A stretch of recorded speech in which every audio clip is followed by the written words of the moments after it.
Hello दोस्तों, आज हम जिस प्ले को डिस्कस करने जा रहे हैं वो है the birds by Aristophanes. Summary की तरफ बढ़ने से पहले हम राइटर की बायोग्राफी के ऊपर थोड़ी सी रोशनी डालते हैं। एरिस्टोफेन्स एक क्लासिकल ग्रीक राइटर है। ये 446 BC को एथेंस में पैदा हुए। इनको father of comedy, Prince of ancient comedy भी कहते हैं।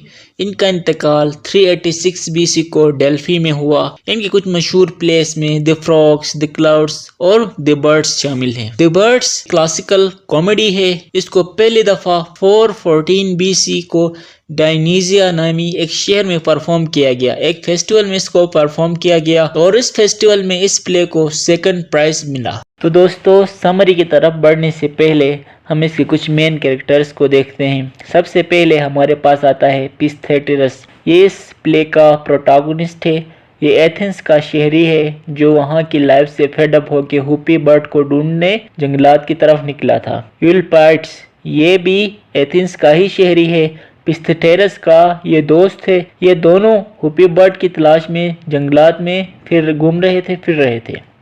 द फूड बर्ड हुपी का नौकर था। हुपी बर्ड पहले एक बादशाह हुआ करता था, लेकिन बाद में ये कन्वर्ट हो गए, ट्रांसफॉर्म हो गए हुपी बर्ड में। फिर उसके बाद कुछ मैसेंजर्स आते हैं जो तीन मैसेंजर्स आते हैं जो मुख्तलिफ पैगामात लेके आते हैं। फिर कुछ कैरेक्टर्स होते हैं, जैसे पोएट होता है, मैथमेटिशियन होता है, कुछ आदमी होते हैं, इस तरह के कुछ और कैरेक्टर्स भी होते हैं। फिर प्रोमेथियस आता है जो कि ज़्यूस का एनिमी है, जो पिस्थेटेरस को एक मशवरा देता है कि जब वो नेगोशिएशंस के लिए आते हैं और पिस्थेटेरस उसके मशवरे पे अमल करते हुए वो नेगोशिएशन जीत जाता है। और इस प्ले में कुछ ग्रीक गॉड्स भी आते हैं। इस प्ले का आगाज कुछ यूं होता है। पिस्थेटेरस और यूलपिडिस एथेंस के दो शहरी हुपी बर्ड से मिलने के लिए, उनको तलाश करने के लिए जंगल की तरफ निकल पड़ते हैं। वो अपने साथ दो परिंदों को लेके निकलते हैं जो इनको डायरेक्शन बता रहे होते हैं। एक के पास क्रो होता है, दूसरे के पास जैकडो होता है, लेकिन अब वो अपनी डायरेक्शन खो चुके हैं। ये जंगल की ये हुपी बर्ड की तलाश में इसलिए निकले थे कि ये एथेंस की लाइफ से फेड अप हो चुके थे, क्योंकि उनकी वहाँ पे करप्शन बहुत आम थी। वहाँ के रूल्स ऐसे न थे कि वहाँ पे ज़िंदगी गुजारी जाए। इसलिए वो अपनी नई ज़िंदगी को शुरू करने के लिए हुपी बर्ड से मशवरा लेना चाहते थे। इसलिए वो हुपी बर्ड की तलाश में निकले थे, लेकिन अब वो अपना रास्ता खो चुके थे। वो घूमते फिरते बड़ी मुश्किल से हुपी बर्ड के घर तक पहुँच जाते हैं। जैसे वो दरवाज़ा खटखटाते हैं तो अंदर से हुपी बर्ड का नौकर आता है। वो जिस्मानी लिहाज से काफ़ी बड़ा था। फिर वो उनको देख के डर जाता है कि ये परिंदों को पकड़ने वाले तो नहीं, लेकिन वो दोनों उसको कन्विंस करते हैं किसी न किसी तरह। वो इतने में हुपी बर्ड बाहर आ जाता है। वो हुपी बर्ड की हालत को देख के थोड़ा सा मजाक भी उड़ाते हैं, क्योंकि उनके जिस्म पर बिल्कुल नहीं थे, पर अपना उगना बंद हो गए थे। ये वही हुपी है जो पहले एक इंसान हुआ करता था, लेकिन बाद में ये एक परिंदे में बदल गया था। फिर हुपी बर्ड उनको अपनी लाइफ के बारे में बताता है कि वो अच्छी लाइफ जी रहे हैं, सुकून की ज़िंदगी जी रहे हैं, आराम के साथ हंसी खुशी। तो इतने में पिस्थेटेरस को एक आइडिया आता है। वो ये कहता है कि आसमान और ज़मीन के बीचों बीच आप एक बहुत बड़ा शहर, यानी कि परिंदों का एक बहुत बड़ा शहर तामीर करें, ताकि आप इंसानों पर भी और ऊपर मौजूद जो खुदाओं हैं उन दोनों पे आप हुकूमत कर सकें। हुपी बर्ड और उसकी बीवी को ये आइडिया बहुत ज़्यादा पसंद आता है। तो फिर वो दोनों बाहर जाके परिंदों को बुलाते हैं। तो दुनिया के हर कोने से हर किस्म का परिंदा वहाँ पे आके जमा हो जाता है और एक कोरस बनाते हैं। कोरस नहीं हुआ किसी भी प्ले में जो कमेंट करते हैं, डांस करते हैं, बाज़ दफ़ा वो एक्ट भी करते हैं, तो वो एक कोरस बना लेते हैं। वो इंसानों को देखकर हमला करने की कोशिश करते हैं, लेकिन पिस्थेटेरस उनसे अपना आइडिया शेयर करता है, तो वो परिंदे भी उसके आइडिया पे एग्री करते हैं और नया शहर बनाने के लिए राज़ी हो जाते हैं।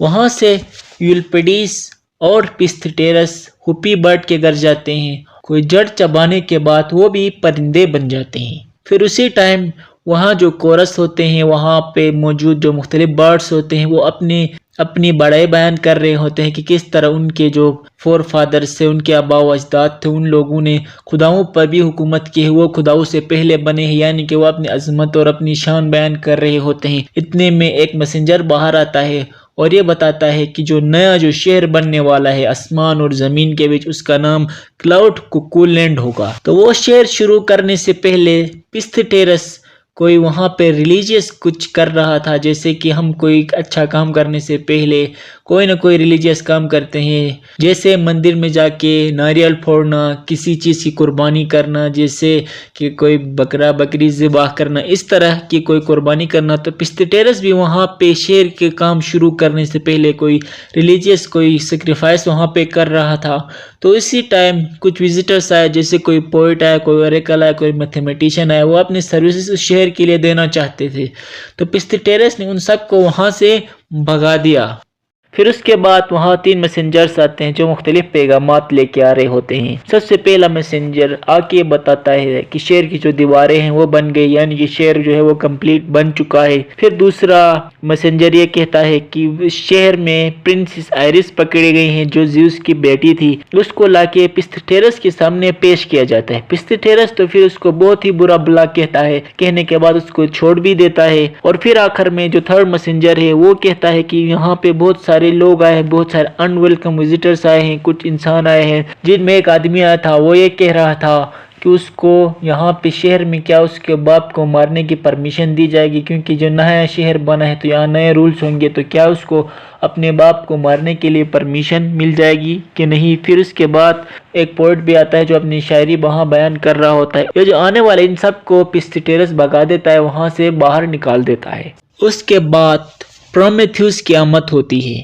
یہ زیوس سے چھپتا چھپاتا پھر رہا ہے۔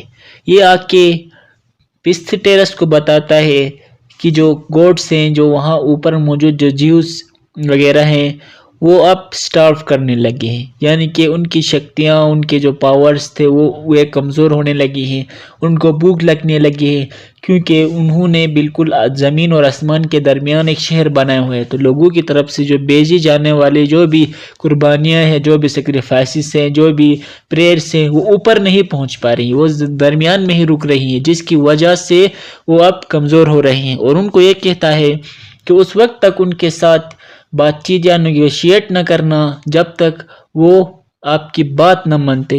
ان لوگوں نے 2 شرائط رکھی تھی، ایک تو زیوس کا جو سکیپٹر تھا وہ پستھیریس کو دیا جائے، اور زیوس کی بیٹی کے ساتھ پستھیریس کی شادی ہو جائے۔ یہ دونوں چیزیں نہ ہونے تک وہ یعنی کہ گیو اپ نہ کر لیں، ان کے ساتھ کوئی بھی نیگوسیشن نہ کر لیں۔ اس کے بعد پھر نیگوسیشن کے لیے کچھ لوگ آتے ہیں اوپر سے، جن میں سب سے پہلے ہمارے پاس آتے ہیں پوزائیڈن، پھر ہرکولیس نیگوسیشن کے لیے آتے ہیں، اور یہ نیچے آ کے نیگوسیشن کے بعد ان کے تمام جو ٹرمز ہوتے ہیں، تمام جو ان کی کنڈیشنز ہوتی ہیں، ان کو ایکسیپٹ کر لیتے ہیں، اور پستھیریس کو زیوس کی بیٹی کے ساتھ اس کی شادی بھی کرواتے ہیں، اور زیوس کا جو سکیپٹر ہوتا ہے وہ بھی دیتے ہیں، جس کے بعد اس پلے کا باقاعدہ طور پر اختتام ہوتا ہے، اور برڈز کو ان کی طاقت مل جاتی ہے، وہ اب اس زمینوں پر اور آسمانوں پہ موجود تمام خداؤں پہ حکومت کر سکتے ہیں، اور یہاں پہ اس پلے کا باقاعدہ طور پہ اختتام ہوتا ہے۔ امید ہے آپ کو ویڈیو پسند آئی ہوگی۔ کوئی کوسچن یا کوئی ریکویسٹ ہے تو آپ نیچے کمنٹ میں بتا سکتے ہیں۔